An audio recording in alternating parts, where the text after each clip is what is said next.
Hello everyone, welcome to my channel Study with me. Today in this video I shall be discussing popular Indian paintings which are Muler painting, Kangra painting, Basholi painting, Manjusha paintings. So recently Basholi painting has been given the GI tag and geographical indication tag, which makes this topic of popular Indian painting a very important topic for competitive exams. If you do not understand what GI tag is, then I'll come up with a video very soon, so don't worry. Anyway, so let's jump in today's video. Let us first briefly understand about Indian paintings. So Indian paintings has been existing since thousands of years. So just imagine how old the art of painting is. It has been existing since thousands of years. It has a long tradition and history in Indian art. Rock paintings of prehistoric times, such as petroglyphs found in like Bhimbetka rock shelter, were the earliest Indian paintings. So the earliest Indian painting are the petroglyphs, which are found in Bhimbetka rock shelter, and these are of prehistoric times. Imagine how old they are of prehistoric times. So from then only people know the art of painting. Indian people knew to paint from prehistoric times. Some of the Stone Age rock paintings found among the Bhimbetka rock shelters are approximately 10,000 years old. I'm so sorry, this should be D, but I wrote S. Okay, anyway. So some of the Stone Age rock paintings found among Bhimbetka rock shelters are approximately 10,000 years old. So old they are. Imagine Indian paintings were 10,000 years old. They have been existing since 10,000 years. These So when people draw on rocks, they tend to stay there forever because rocks are like they stay in that shape and form for like thousands of years. So when people of the earlier times used to paint something on the rock, it remained for thousands of years, and because of that we are able to see these old art, right? Okay, so Indian paintings are broadly classified into, I'm so sorry, I wrote two here. They are classified into three categories: murals, miniature, paintings on cloth. So Indian paintings are classified into murals, miniatures, and paintings on cloth. Now let us understand about these categories. Murals. Now, what are murals? These are large works executed on walls of solid structure. They are large works executed on walls of solid structures, as in Ajanta caves and Kailashnath temple. So if you go if you visit the Ajanta caves or Kailashnath temple, you'll see that they're having painting on the walls, and these are what? Murals. You If you have watched these shows on National Geographic where the whole digging for tombs is shown, like Tutankhamun's tomb or other pharaohs' tombs, you can see that the tomb walls are covered in paintings, in messages. So these are murals. These are large works of painting executed on walls of solid structures. Now next is miniature painting. So as the name suggests, they will have to be small in stature and nature, right? So miniature paintings are executed at a small scale. Murals are executed at large scale, right? So miniatures are executed at a small scale, like paintings done for books, albums on perishable material like paper and cloth. Perishable material is mentioned here. Since these murals are done on rocks and solid structures, they are there for very long time. But these miniature paintings are done on materials that tend to get destroyed soon, like paper and cloth. Paintings on cloth. Paintings on cloth, it is often produced in a more popular context, often as folk art used, for example, by traveling reciters of epic poetry. I mean, these kind of paintings were used by reciters while reciting epic poetry, right? You know, right, that in the olden times when writing was not popular, writing has been popular since a few centuries only. Before that, oral tradition is the one which kept all these stories, all the epics alive, right? So one person will, not one person, many person, the scholars um, will just weave it into a song, epic story like Vedas or Mahabharata, Ramayana. They will just weave the whole 10,000 chapter uh, uh, 10,000 chapter book into a song, and they will sing it and keep it alive, and they will pass it through generations and generations. And sometimes they use the help of painting on clothes to just depict their story better. So look at these pictures. This is the murals. See, it is drawn on the stone walls, right? This is the cave of Ajanta cave, and these are murals. So when you see the picture, it will be very easy for you to remember the differences. You'll be able to retain the information very easily. And look here, this is the miniature painting. It has been used for books and albums, right? These are miniature paintings. How beautiful it is.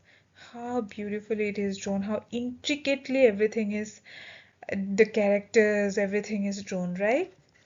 So look here. This is the paintings on clothes.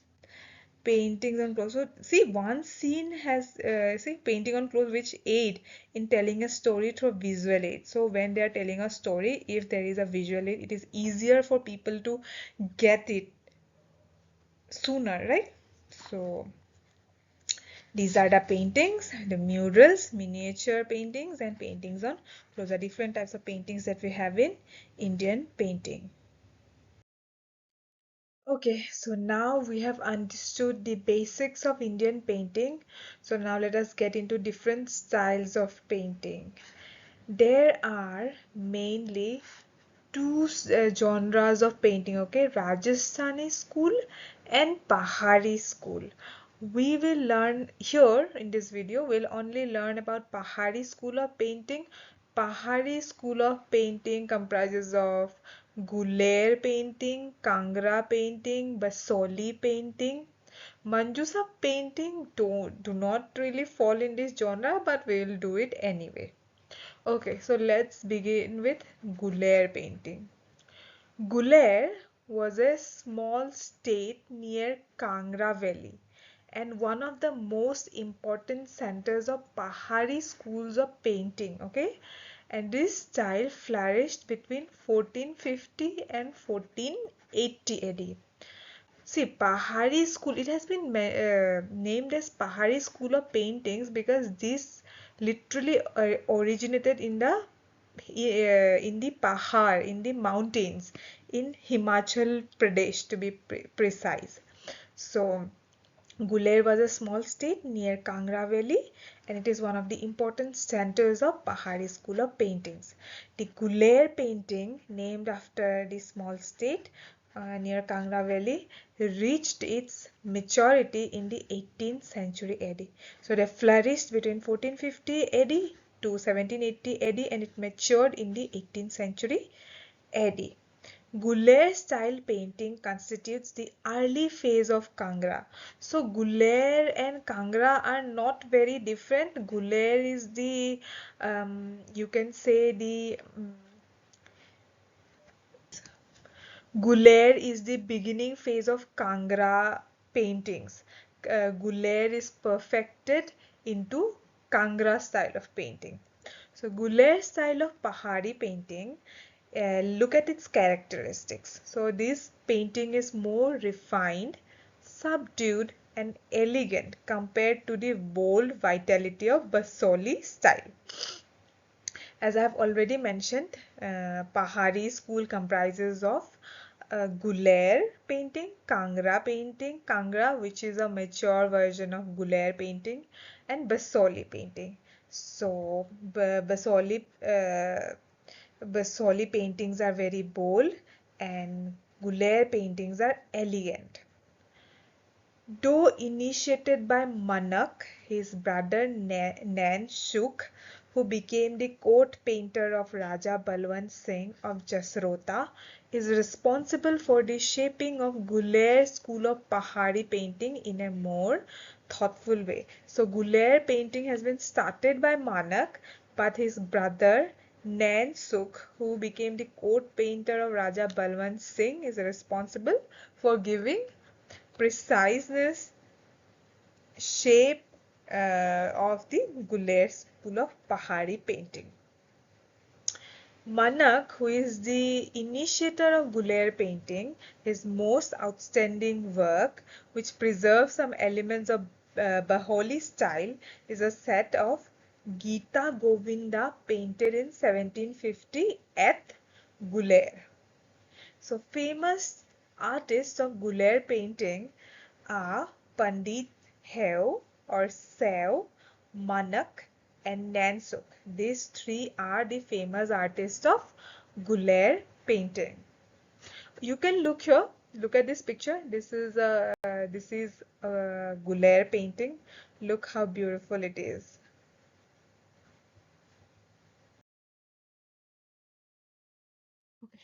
So now let us learn about Kangra paintings. Kangra paintings originated in northeastern state of Himachal Pradesh. So it originated in Himachal Pradesh. Kangra school of painting came into existence after the gradual decline of Basholi art style. So it came into existence after decline of Basholi art style. How was Basholi art style? We have already learned that Basholi art style was very bold, whereas Kangra art style is very elegant. So the new upgradation and feature showcased in the Kangra paintings were severely appreciated by the critics and public. The main centers where this art is extensively practiced are Bilaspur, Nurpur, Guler, and of course Kangra. Although numerous kings and aristocrats acted as patrons to the Kangra painting, this art form came into prominence from the reign of Maharaja Sansar Chand. So when did these paintings come into prominence? When did these paintings gain popularity? When Maharaja Sansar Chand came into reign. So during the reign of Maharaja Sansar Chand, Kangra painting gained popularity. Now let us look at the themes of Kangra paintings. The theme of Kangra paintings are the love story of Radha and Krishna. You can see in this picture also, here you can see Radha Krishna. So Kangra painting is mostly focused on Radha Krishna's love story, and these are his gopis.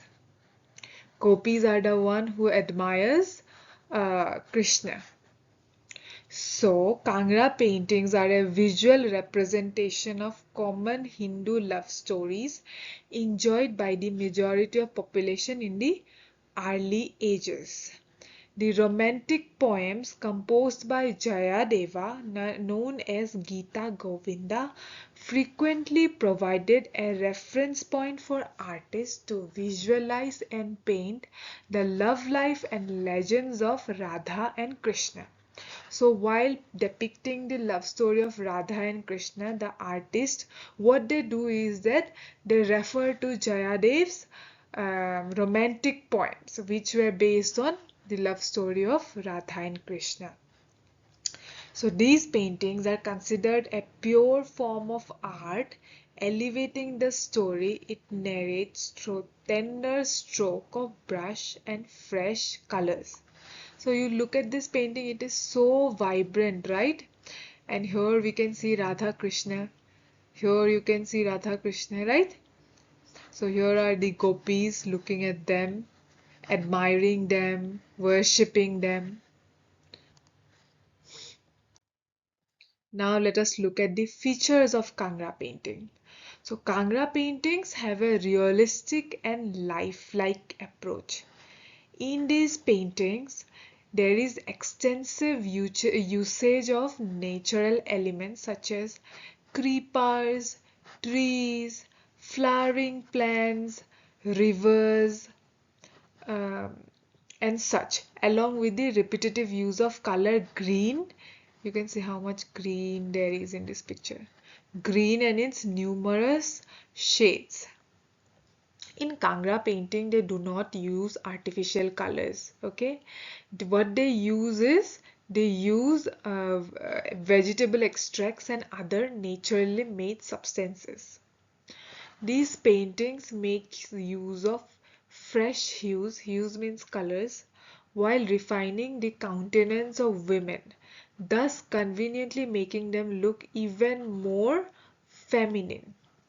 With further developments in the art form, Kangra artists began depicting harsher scenes in their paintings such as thunder, lightning strokes and heavy rain. The colors used in the making of Kangra paintings are made, as I have already mentioned this, it is made out of vegetable extracts and other naturally made substances. So Kangra art form is all about serene celebration of life and its simplicity. And this is the reason these paintings are famous for their delicate grace and finesse. Next is Basholi painting. Now let us understand Basholi painting. So there is a recent news by the way about Basholi painting. I have already given here. Basholi painting has obtained geographical tag recently. Okay, so that is why this painting becomes important now. Okay, so Basholi painting originated in Basholi region of Jammu and Kashmir. You can see here, right? These paintings are named after the areas it originated. Like Guler paintings are originated in Guler. Kangra painting is originated in Kangra, right? So Basoli painting originated in the Basoli region of Jammu and Kashmir. It is a type of miniature painting, subtype Pahari painting. So the paintings that we have been studying in this video are all Pahari paintings. Guler paintings, Kangra painting, Basoli are all Pahari paintings because they are originated in Himachal Pradesh. The other one which we will do, which is the Manjusha painting, and that way is the only one which is not Pahari painting. So anyway, Basholi painting is a type of miniature painting. Now we have already learned about miniature and murals, right? Murals are paintings that are executed on large solid structures like the ones in Ajanta caves, right? And they are not done on perishable materials, so they last for years and years, um, and even the oldest of oldest paintings still survive. But these miniature paintings are done on papers, are done on clothes, so they tend to be lost in that as time passes, as these materials are not something that survives hundreds of years. So it is a type of miniature painting. Miniature paintings are executed on small scale. This style flourished during 17th and 18th centuries under the patronage of local rulers and wealthy merchants. So this Basoli painting style flourished during 17th and 18th centuries, and after this style died down a little, it did not become extinct, but its popularity decreased, and after its popularity decreased, Kangra style started getting more and more popular. So let us understand the features of Basoli painting. They have perfect geometrical patterns. So these paintings have perfect geometrical patterns. Bright colors, as you can see, it's very bright and beautiful, right? And glossy enamel. The colors used in these kinds of paintings are ochre yellow, brown, green, and green grounds predominating. So we found In the Kangra paintings also we saw that green colors are predominating, right? So these Pahari paintings give a lot of emphasis to green color. So these paintings are painted on paper, cloth or wood using natural pigments and dyes. They do not use artificial pigments, they only use natural pigments and dyes extracted on vegetables. Recently, the world famous, I have already mentioned this point, Basholi painting, which is popular for its miniature art style from Kathua district of Jammu, has obtained the geographical indication tag. So it has obtained GI tag. You can remember from where it originated. It originated from Kathua district. Remember there was a heinous case a few years ago about Kathua. I don't want to go into that case because it's really disturbing. So anyway, from there you can remember the district Kathua. Okay. Themes. So the portraits of local rulers. So local rulers in these kinds of painting, they give homage by painting the local rulers. Radha Krishna, as we have seen, it's a common. Radha Krishna is a popular theme in Kangra and Muler painting. And Madhava Malati, love themes and themes from Bhagavata Purana. So these are the themes. What are the themes?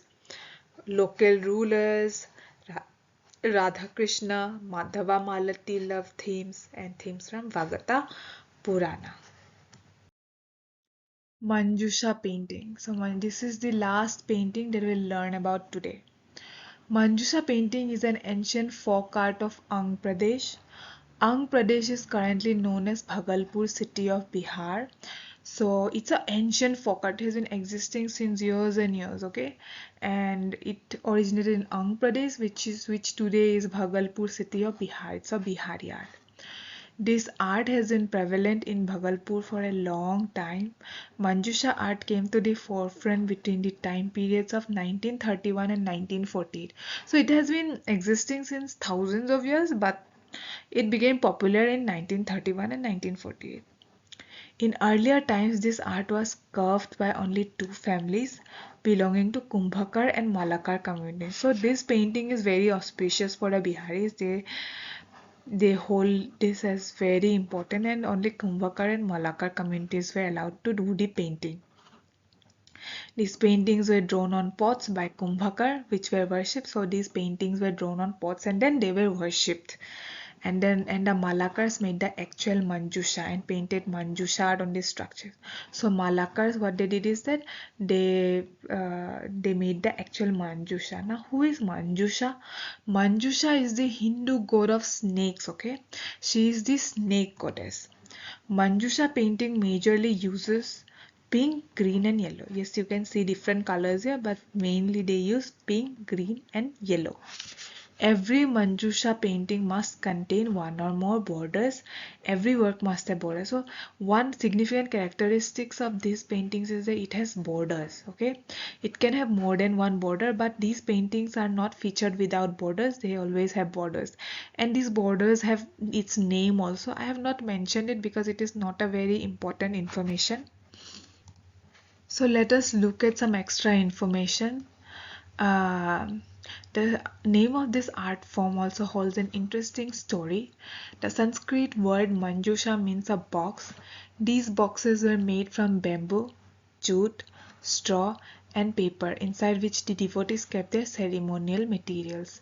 The boxes were illustrated with paintings that tell a tale, and the tale was of Bihula who saved her husband from the deity's wrath and a snake bite, and also of Bishari or Mansa. If you're an Assamese or Bihari, I'm sure you'll be knowing the tale of Bihula already. Bihula and Lakhinder. Bihula, in the mythological story, she is one of the most devoted and loyal wives that you can find. She is responsible for bringing her husband back from death. Manjusha, who is I'll tell the story in short. Manjusha, who is the goddess of snake, was very angry with Lakhinder, Bihula's husband, Lakhinder's father, because Lakhinder's father did not want to worship Manjusha, and so she was very angry with him. and therefore she claims his 6 sons. Already his 6 sons are dead. They are killed by different snakes sent by Manjusha. So he only had Lakhinder left now. The father did not want Lakhinder to die, but also he was very adamant and arrogant. He did not want to bow down to Manjusha, and Manjusha was not having it. She wanted the respect. She wanted him to worship her. So what she did is that she declared to the father that Manjusha will kill Lakhinder on the day of his wedding. Lakhinder was to be married to Behula. So what the father did is that he decided to build a castle of steel, and he decided that there will be no windows in the castle so that snakes will not be able to crawl into the building. And he gave this work to Vishwakarma to execute. So while building the castle, Manjusha threatened Vishwakarma and forced him to leave a hole in the castle. Vishwakarma couldn't deny her that because she was a god and she had a lot of power. So Vishwakarma, in order to save his own life, he left a hole in the building. So on the day of the wedding, when Behula and Lakhinder were in their room, Manjusha sent her the most poisonous snake that she had, Nagini. Kal Nagini was actually not interested in going there and killing Lakhinder, but Manjusha, because Manjusha has ordered, she had no other way. She could not disagree to Manjusha, so Kal Nagini went and she killed Lakhinder. Behula was not agreeing to it. She did not agree. She did not accept his death. So what she did is that she promised his father that she will bring him back alive. And she Behula, taking her husband's dead body, she set sail towards heaven. She faced a lot of challenges, but in the end, she succeeded. She could convince the god to give his life back, and the gods were very appreciative of her loyalty, of her devotion towards her husband, and what they did is that the gods gave Lakhinder's life back. So this is the story of Behula, and in order to showcase, to represent her love story, her sacrifice, her devotion, these paintings are always depicted with a lot of snakes. You will be able to see a lot of snakes in these paintings. So these are also called snake paintings. Features of Manjusha art. All the characters in Manjusha paintings are drawn in a distinct manner. Human forms are depicted in the form of letter X with raised limbs. Look here. These humans are drawn in the form of an X and their limbs are raised. Look at this woman also. She is drawn in the form of an X and her limbs are raised. The main characters are portrayed with big eyes and without ears. So they are, see, look at this picture. They have big eyes. Big eyes are drawn here. And look at this woman. Her eye is very distinctive. But there is no ear. Can you see any ear? They have excluded the ear portion. Now let us look at importance of Manjusha art. So Manjusha art is very old and historically significant art form, considered on par with Madhubani art. So Madhubani art is one form of art, and as I've already said, it's a really old art, but it gained significance in the 90s. Not 90s, 19, I have already mentioned the date. Manjusha art or Manjusha Kala is often referred to as snake painting by foreigners, as swirling snakes in the art depict the central character Behula's tale of love and sacrifice. So we now know Behula's tale of love and sacrifice if we didn't know earlier. So look at here. This is a snake, this is a snake, this is a snake. So many snakes. Here also, if you look closely, you will see more than 2-3 snakes. So these snakes are referred by foreigners. These paintings therefore are referred by foreigners as snake paintings. A recent study on Manjusha art provides an excellent example of how this art reflects the history of ancient Anga Mahajanapada. So these paintings reflect the history of Anga Mahajanapada. So this is it for today's video. Hope you liked the video. Please like, comment and subscribe to my channel. Thank you.